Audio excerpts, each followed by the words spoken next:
Hey guys, how's it going? I hope you're having a wonderful one, and I'm here to give you my thoughts on the newest episode of Rebels, Double Agent Droid. Oh boy. Okay, this wasn't a great episode. It was fun. It was dumb fun, but it was fun.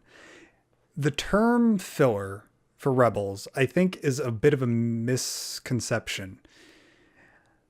I think that filler episodes, anything that we might consider to be filler episodes, i.e., Iron Squadron, or the Space Whales episode from season 2, or Double Agent Droid, I think that that's more Dave Filoni and the team at Rebels having fun. That's them throwing in a, you know what, we don't need a very plot heavy episode, so we're going to write something a little dumb and a lot of fun. And this was pretty dumb and pretty fun at the same time. I'll put it this way. I've only got like that many notes. This one page, not including this page doesn't have anything on it.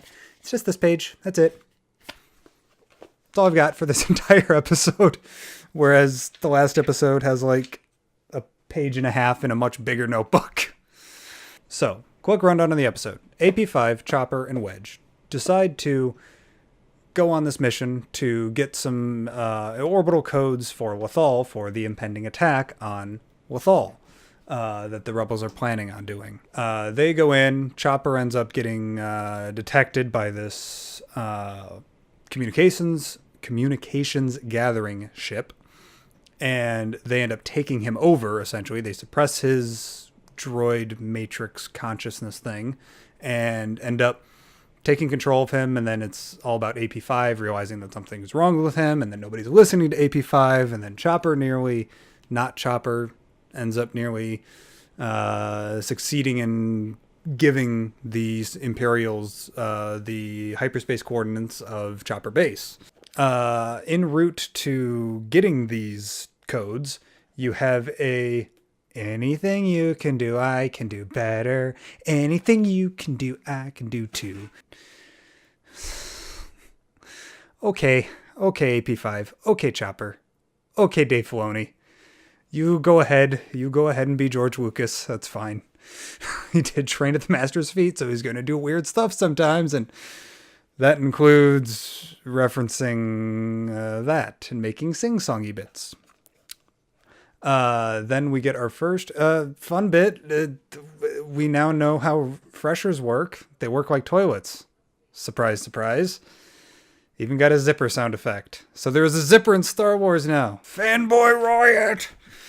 Oh well, whatever. It's okay. We now know how freshers work. We've got new Wedge. New Wedge is not the same as old Wedge. In Legends, Wedge was much more of a tragic character, much more of a leader type character, and this Wedge, so far at least, has kind of gotten stomped on a lot. He kind of gets dumped with the crap assignments, and then, I mean, look at him through the Aftermath series. He got dumped on all the time. He basically gets grounded for all of the second book because of the immense amount of pain and injury and torture that he had to deal with in the first book.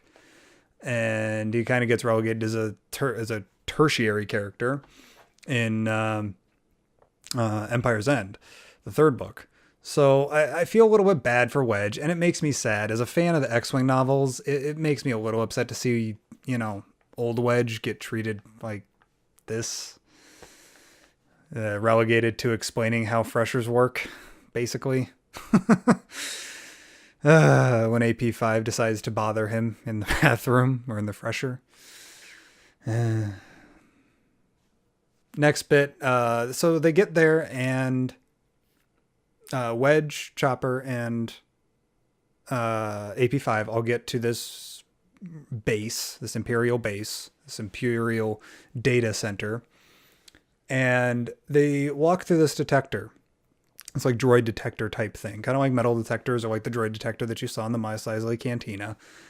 And AP5 walks through and it blinks green and gives a little happy bing thing. And okay. And then Chopper goes through and it doesn't do anything, like at all. It doesn't give any reading. And then long after they pass by, it like blinks red and like buzzes.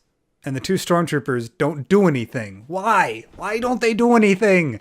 Why does it go all the way to this like communications ship and intelligence gathering ship all the way out in deep space? Why wouldn't it just tell the two stormtroopers, hey, that's a rebel droid?